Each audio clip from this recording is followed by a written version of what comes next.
Shalom Ibu Yola, Shalom Papa Ibu di Indonesia, saudara-saudari.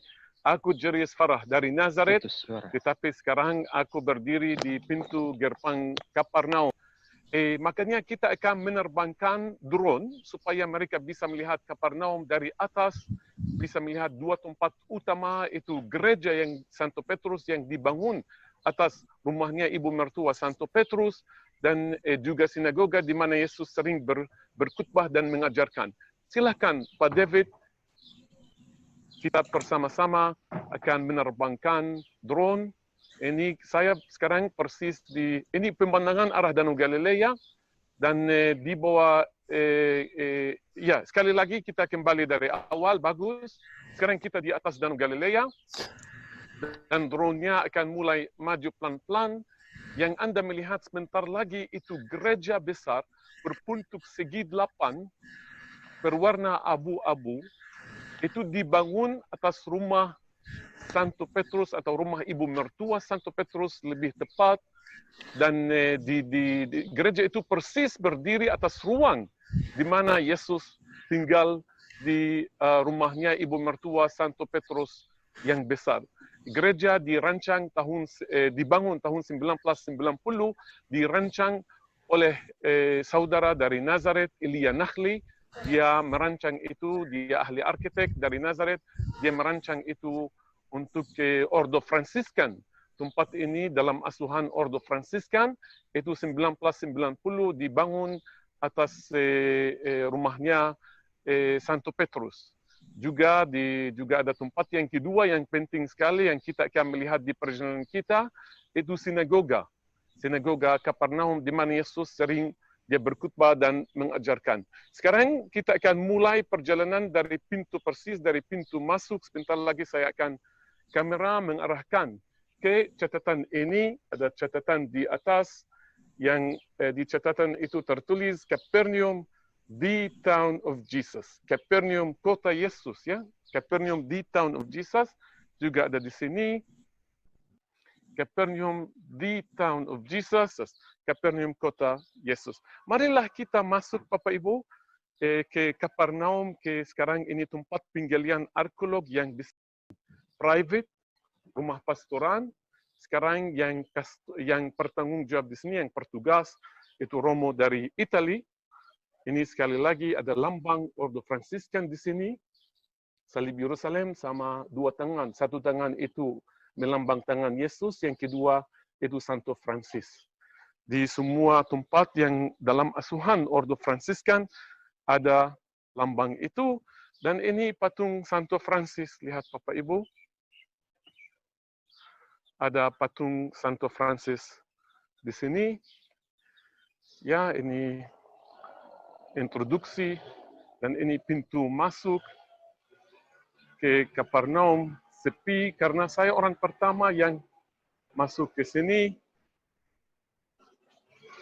Lihat Bapak Ibu, ini penggalian arkeolog kota Kapernaum. Tempat ini, situs ini digali sejak 1875. Arkeolog yang pertama yang gali di sini namanya Robinson dari Inggris. Kemudian yang meneruskan penggalian di sini itu romo-romo dari Fransiskan, ahli arkeolog. Father Bagatti itu sosok besar di arkeologi buat orang Fransiskan, dan juga Father Corpo. Dua romo ini, kedua-duanya sudah meninggal, almarhum Bagatti dan almarhum Corpo. Dan untuk melindungi tempat mereka dari vandalisme, ada tembok yang berwarna hitam yang keliling seluruh situs. Sekarang kita akan menuju ke di mana Yesus tinggal, di ruang di rumah yang besar ibu mertua Petrus. Bapak Ibu, Yesus datang dari Nazaret. Nazaret itu desa kecil, orang tinggal di gua-gua. Penduduknya Nazaret kurang dari 300 orang di penelitian terakhir. Supaya datang ke tempat seperti ini, supaya masuk kota ini kota. Dalam sepenuhnya arti kota. Beda dari Nazaret yang gua-gua itu desa. Untuk bisa tumbuh masyarakat kota ini, harus Bapak Ibu punya kenalan di sini. Dan siapakah kenalannya Yesus di Kapernaum? Itu pasti Santo Petrus dan adiknya Andreas. Ya, karena itu Yesus bisa masuk, bisa itu menerima, dapat tempat penginapan di sini, itu diperkirakan itu di ruang itu yang di bawah gereja yang tadi kita melihat dari atas, dan ini lurus di depan itu pintu masuk ke ruang itu di mana Yesus tinggal. Bapak Ibu, ada cukup penemuan arkeolog yang membuktikan bahwa ini tempat yang asli. Itu orang Kristen pertama yang mengalihkan tempat ini, ruang di mana Yesus tinggal, ke rumah ibadah. Dan dari zaman itu kami menemukan banyak lukisan salib dan satu catatan yang katakan Yesus Kristus adalah anak Allah. Bapak Ibu, ini penemuan yang luar biasa dan itu sangat masuk akal bahwa ini ruang di mana Yesus tinggal. Kenapa hanya di ruang ini antara ratusan ruang yang ada di Kapernaum, hanya tempat ini yang diubah jadi rumah ibadah untuk orang Kristen pertama, abad kedua, dan abad ketiga dan keempat, abad keempat, ketiga, Kaisar Konstantin meresmikan agama Kristen, baru muncul di sini gereja dari orang Gentile Kristen, orang yang mana Yesus tinggal. Sekarang supaya Anda bisa membayangkan persis bagaimana kelihatan ruang di mana Yesus tinggal, saya akan mengarahkan kamera ke bagian juga dari zaman Yesus. Ini satu ruang contoh bagus. Ini ruang asli. Lihat sebelah kirinya ada tangga-tangga. Tolong memperhatikan tangga-tangga itu sebelah kirinya. Pasti ini adalah dinding ruang ini adalah lebih tinggi dan atapnya adalah dari balok kayu. Di atasnya ada tikar jerami yang dipadatkan dengan lumpur. Pasti setelah 2000 tahun tidak bisa melihat tikar jeramnya karena itu bahan organik. Bahan organik lama-kelamaan itu hancur. Makanya ada atap dan ada ruang-ruang di sini, dan semua ruang ini kelilingi satu halaman. Itu halaman yang di tengah-tengah ada seperti jendela-jendela itu di halaman, di depan halaman, di belakang halaman, dan di halaman itu ada kegayaan pertanian dan kegayaan orang nelayan menjala ikan. Di halaman ini mereka seperti memperbaiki jala. Orang Kapernaum adalah orang pertanian, orang petani, dan mereka juga orang penjala ikan. Makanya kota ini terus terang adalah jauh lebih makmur dari Nazaret. Semua ruang-ruang ini dimiliki oleh satu keluarga, ya, yang itu mereka punya kawasan sanak keluarga, itu kawasan berbentuk persegi. Setiap kawasan seperti ini ada tempat untuk 100 orang, Bapak Ibu, bisa menampung 100 orang. Setiap tempat seperti ini mereka sanak keluarga. Bagaimana saya bisa tahu? Karena di pintu-pintu yang di dalam, untuk kamar-kamar yang di dalam tidak ada kunci, hanya untuk satu yang di luar yang ada kunci.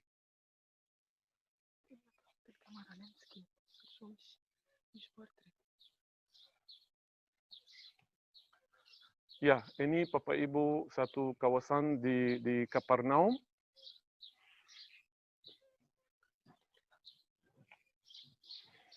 Ya, kita nikmati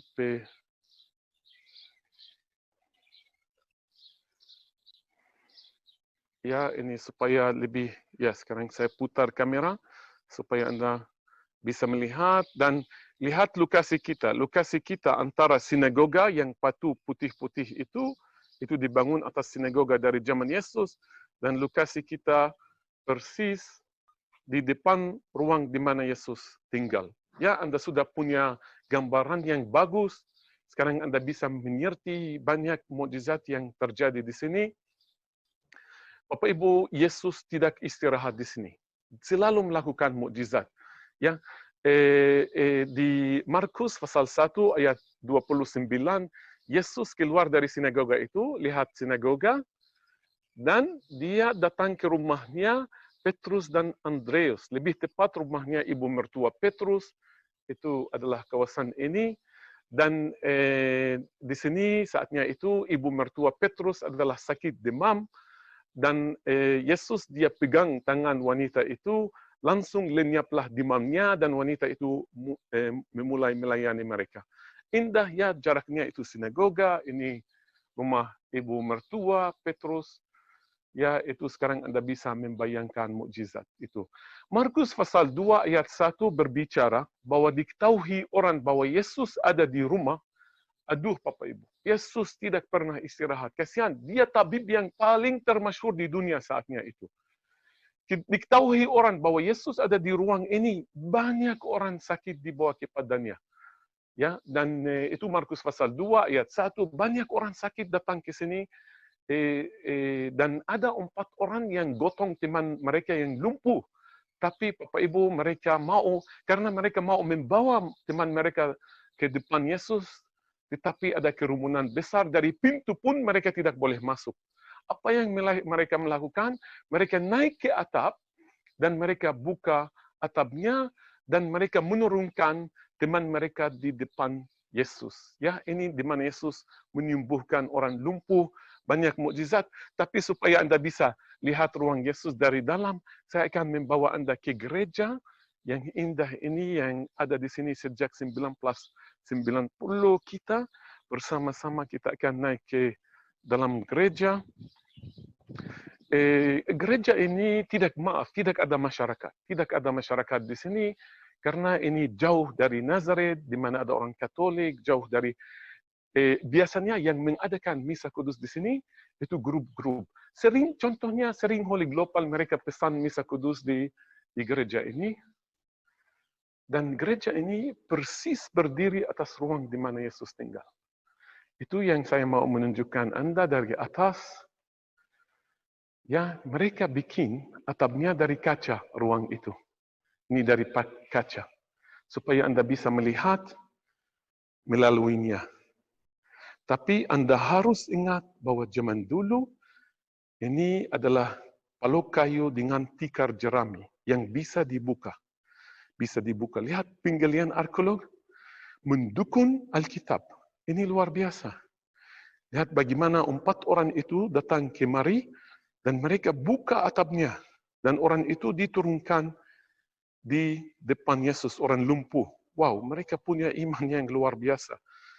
Ya, siapa yang bisa memikirkan hal seperti itu? Iman mereka bikin mereka sangat kreatif, ya, untuk naik ke atap, buka atap dan menurunkan orang lumpuh di depan Yesus. Ini altarnya gereja. Ya, gereja Kapernaum yang indah.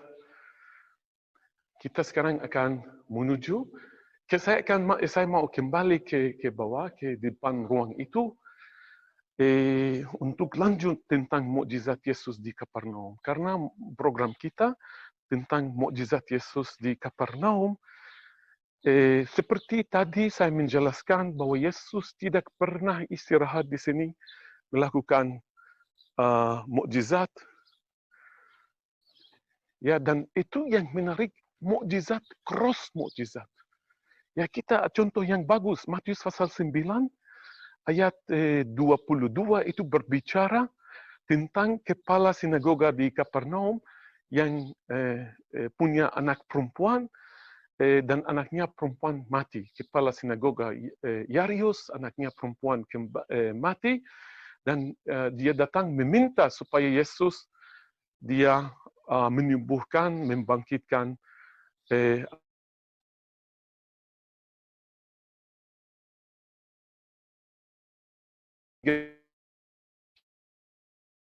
terus terang kami tidak bisa tahu persis di mana itu, tapi ketika Yesus menuju ke sana, di dalam keadaan yang darurat ini, ada satu wanita yang muncul dari belakang.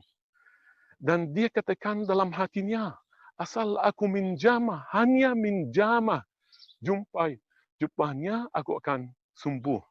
Bapak Ibu, Yesus penuh dengan belas kasihan, dia berbalik ke belakang dan kasih tahu wanita itu, hai anakku, imanmu telah menyelamatkan engkau.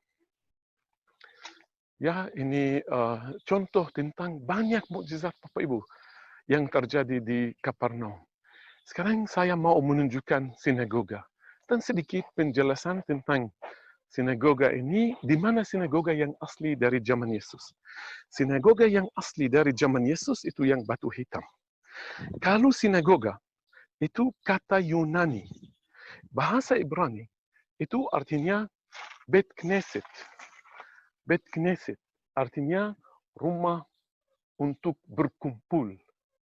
Ya, harus Bapak Ibu berhati-hati membedakan antara sinagoga, rumah untuk berkumpul, untuk itu pembacaan Taurat, dan bait suci yang di Yerusalem. Itu bait Allah. Itu namanya bait Allah. Di sini ada dua jenis batu. Batu yang hitam itu asli sinagoga dari zaman Yesus. Batu yang putih itu sinagoga dari abad keempat, seperti yang tertulis di sini, late 4th century AD, setelah Masehi pasti. Bapak Ibu, kalau yang batu putih, yang batu kapur ini sinagoga mega. Ini sinagoga semerak. Siapa yang mampu membangun sinagoga seperti ini? Batu-batu ini yang besar, Bapak Ibu, sangat berharga. Kami sangat ragu. Kami sangat ragu-ragu kalau masyarakat Yahudi di Kapernaum mereka mampu membangun sinagoga semahal ini. Para arkeolog Fransiskan mereka memperkirakan yang sinagoga ini yang batu putih dibangun oleh Kaisar Kristen sendiri. Kenapa? Untuk memperingati sinagoga yang asli yang batu hitam itu dari zaman Yesus. Ya, ini sangat masuk akal bahwa itu Kaisar Kristen yang membangun abad keempat sesudah Masehi, ketiga Roma jadi Kristen. Dia mau memperingati, itu sebabnya untuk membangun sinagoga yang memperingati sinagoga yang asli dari zaman Yesus. Sekali lagi Bapak Ibu, sinagoga itu bahasa Ibrani Bet Knesset, rumah untuk berkumpul untuk pembacaan Taurat. Kalau persembahan korban itu di Yerusalem. Setahun orang Yahudi mereka pergi 3 kali ke Yerusalem. Sedikitnya 3 kali ziarah, namanya ziarah. Seperti Mazmur 122. 3 kali ke Yerusalem untuk mempersembahkan korban. Dan itu pada hari raya, 3 hari raya utama untuk orang Yahudi. Itu hari Pondok Daun, hari Paskah, dan hari Pentakosta, hari Shavuot. Ini sinagoga dari abad keempat dari dalam. Ya, di semua sinagoga orang Yahudi sampai sekarang ini ada pemisah antara laki-laki dan perempuan. Yang kami menemukan di sini, sinagoga ini punya 2 lantai. 2 lantai, lantai atas itu untuk wanita-wanita, yang di bawah untuk laki-laki. Ya, sampai sekarang ini ada peraturan Yahudi yang harus memisahkan antara wanita dan laki-laki karena penjelasan fokusnya mereka datang untuk berdoa, maaf, bukan untuk cari itu pacaran. Ya, itu lantai kedua. Lihat Bapak Ibu, sinagoga yang luar biasa, yang indah dari abad keempat. Dan lihat tempat duduk ini di pintu masuk. Ya, yang paling suka tempat ini tersebut di tempat paling VIP. Yang paling suka itu orang Farisi. Karena begitu orang masuk, mereka terlihat dan mereka suka orang melihat mereka di tempat yang paling depan seperti ini dekat pintu masuk. Itu yang Yesus katakan di Matius pasal 23, kamu orang Farisi, orang munafik, ya, sebab kamu suka duduk di tempat yang paling VIP. Ini pemandangan atas Kapernaum, lihat Bapak Ibu, penggalian arkeolog terus lebih dari 100 tahun, 120 tahun mereka masih menggali di sini. Ya, sekarang saya akan sedikit menjelaskan tentang siapa yang membangun sinagoga yang hitam. Ya, tadi sudah saya menjelaskan yang membangun sinagoga yang putih itu Kaisar Kristen. Tapi siapa yang membangun sinagoga yang itu batunya hitam, yang dari zaman Yesus untuk orang Yahudi di Kapernaum? Yang luar biasa, cerita ada di Alkitab.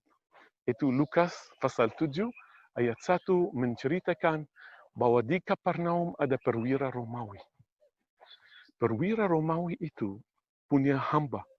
Dan hamba dia sakit parah dan akan mati. Dan dia sangat menghargai hambanya. Dan dia tahu bahwa Yesus bisa bantu. Bapak Ibu, apakah yang kita bisa belajar tentang perwira Romawi ini? Dia manusia sangat baik hati. Itu jelas Bapak Ibu. Jarang perwira menghargai hamba. Buat mereka hamba itu seperti budak. Tapi perwira Romawi ini Bapak Ibu baik hati. Sampai dia menghargai hambanya. Dan dia mengutus orang untuk meminta supaya Yesus datang dan menyembuhkan hamba dia. Yang kedua Bapak Ibu, dia rendah hati. Dia bisa suruh Yesus untuk datang. Dia perwira. Tapi dia kirim sahabatnya supaya meminta dari Yesus. Ini yang kedua. Dia rendah hati. Yang ketiga orang Kapernaum melihat bahwa perwira itu meminta dari Yesus bantuannya. Yesus. Mereka mendesak Yesus dengan kata-kata ini. Dia layak engkau tolong. Dia layak engkau tolong. Sebab dia mengasihi bangsa kita. Dan dia yang membangun rumah ibadah ini untuk orang kami. Wow, Bapak Ibu. Ini juga orang murah hati, baik hati, rendah hati, dan murah hati.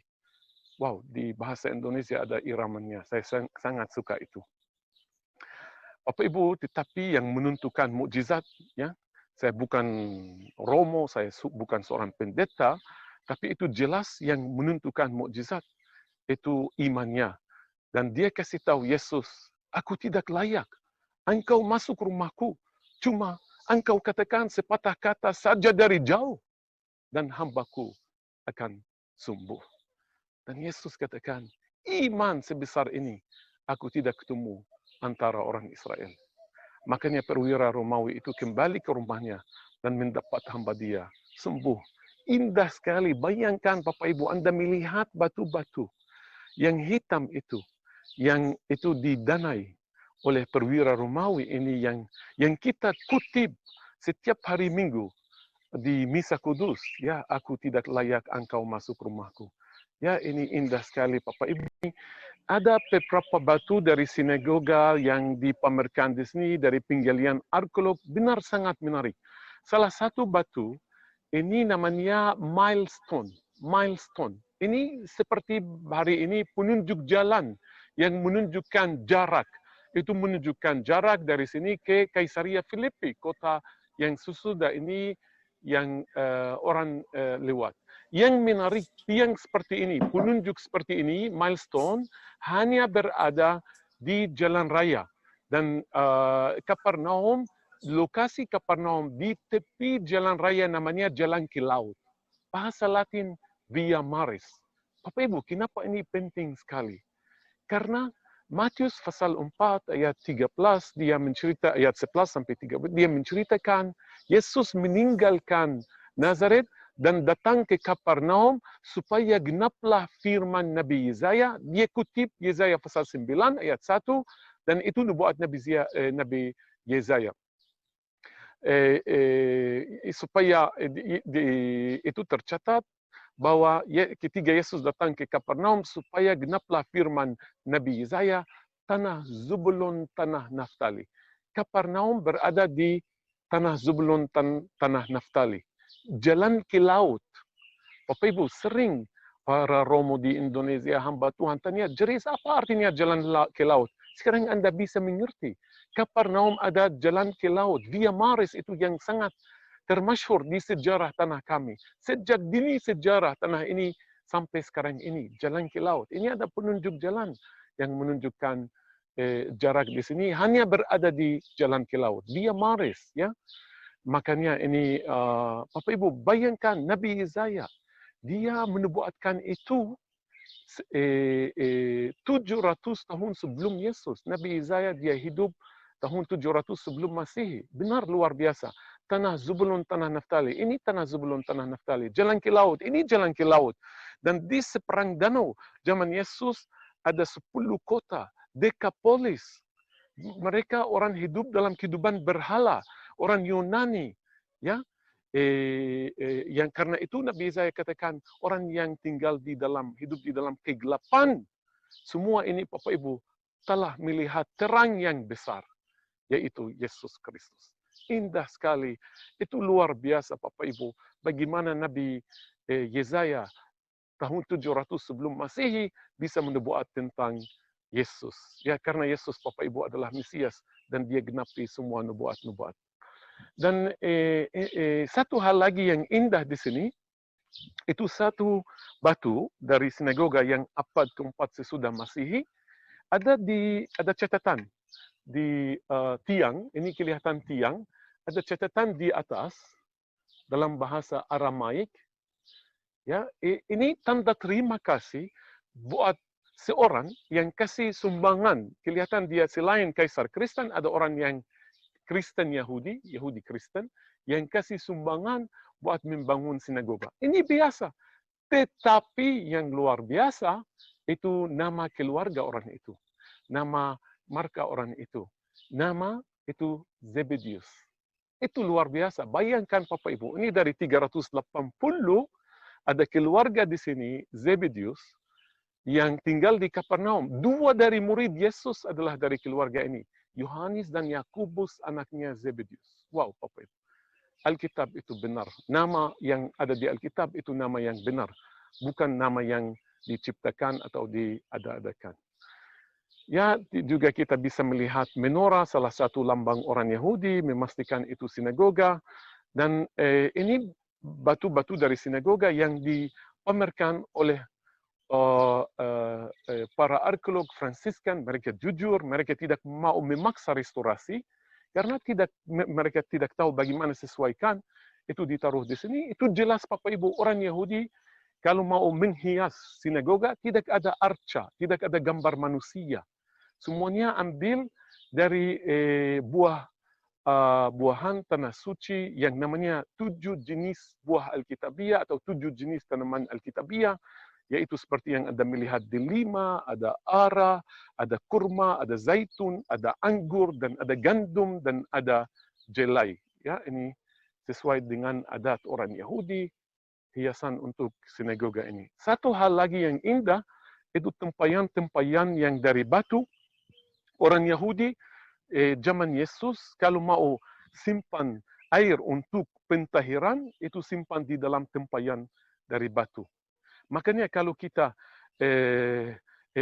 berbicara tentang mukjizat Yesus di Kana Galilea, ada 6 tempayan yang dipersiapkan menurut adat pentahiran orang Yahudi, itu kelihatan seperti ini. Ya. Karena mereka sangat percaya bahwa batu bisa simpan air halal, tidak najis, tetap tahir di dalamnya, tidak reaksi sama air. Ya, makanya kalau mau membayangkan 6 tempayan itu seperti ini, tetapi itu di Kana, bukan di sini mukjizatnya. Ya. Sekarang saya mau menuju ke satu patung, mereka taruh itu di sini, Ordo Fransiskan. Ini patung Santo Petrus yang pegang kunci gereja. Sebenarnya peristiwa patung ini terjadi di Kaisaria Filipi. Itu jauh arah utara dari sini, kurang lebih 70 km sampai 80 km arah utara.